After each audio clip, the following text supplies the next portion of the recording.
नमस्कार, मैं किरनेश। सत्ताधारी एनडीए के बाद विपक्षी गठबंधन इंडिया ने भी उपराष्ट्रपति चुनाव के लिए उम्मीदवार का ऐलान कर दिया है।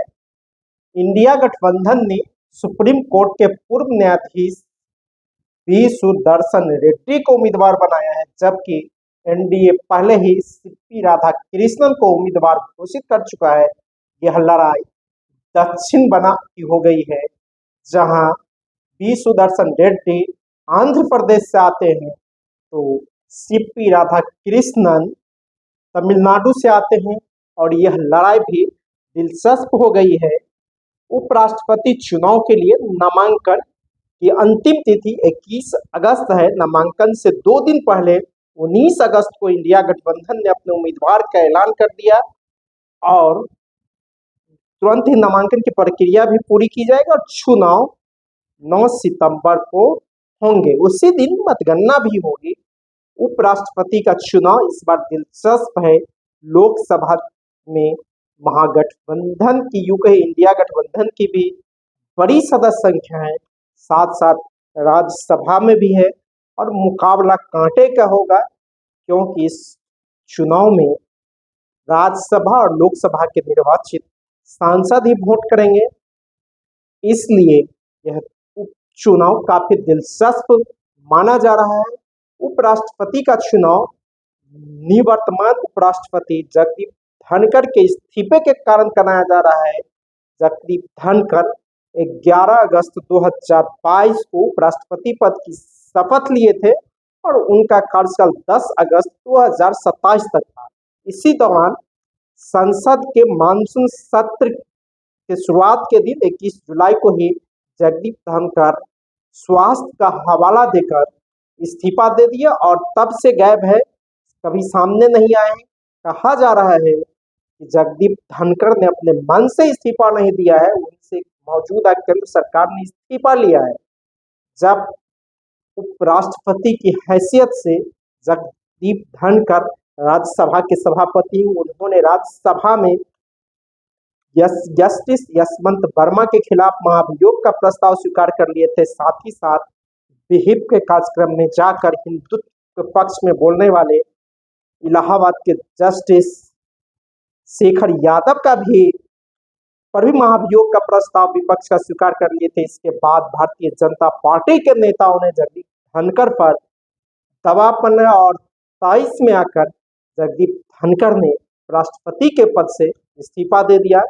इसी कारण उपराष्ट्रपति के उपचुनाव कराए जाएंगे और यह उपचुनाव पूरी तरह दक्षिण बनाम की लड़ाई हो गई है। और एनडीए ने जहां महाराष्ट्र के राज्यपाल सीपी राधाकृष्णन को उम्मीदवार बनाया, राधाकृष्णन महाराष्ट्र के राज्यपाल है। इससे पहले वे तमिलनाडु भारतीय जनता पार्टी के प्रदेश अध्यक्ष भी रहे हैं। कोयम्बटूर से 2 बार सांसद भी रहे लोकसभा के। और वही अब इंडिया गठबंधन ने जो उम्मीदवार बनाया है वी सुदर्शन रेड्डी को, V Sudarshan Reddy Andhra Pradesh high court में बतौर वकील, फिर सरकारी वकील, इसके बाद वे न्यायाधीश बने, फिर असम हाई कोर्ट के मुख्य न्यायाधीश बने। 2007 में जाकर ये सुप्रीम कोर्ट के न्यायाधीश बने और 2011 में वे सेवा निवृत्त हुए। वे कई अहम फैसले भी दिए हैं। तो बड़ी सोच समझकर इंडिया गठबंधन ने भी उपराष्ट्रपति के उम्मीदवार मैदान में उतार दिया है और इस बार की लड़ाई काफी दिलचस्प है। दक्षिण बनाम की लड़ाई है। कहा जा रहा था तमिलनाडु के सत्ताधारी डीएमके को एनडीए के उम्मीदवार सीपी राधाकृष्णन को समर्थन दे सकते हैं, लेकिन उन्होंने डीएमके ने साफ मना कर दिया और इंडिया गठबंधन से नए उम्मीदवार उतारने का ऐलान कर दिया है।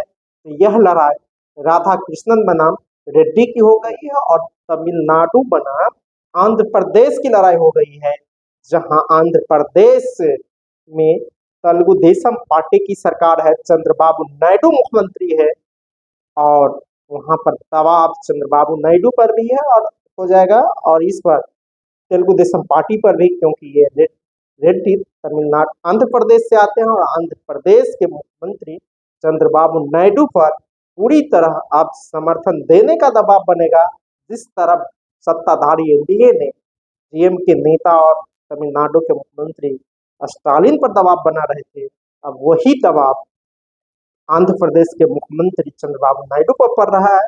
और यह सरकार जो केंद्र की मौजूदा सरकार है वह चंद्रबाबू नायडू और नीतीश कुमार की बैसाखी पर चल रही है। चंद्रबाबू नायडू चाहे और समर्थन कर दे वी सुदर्शन रेड्डी को तो इंडिया गठबंधन के उम्मीदवार की जीत आसान हो जाएगी। धन्यवाद।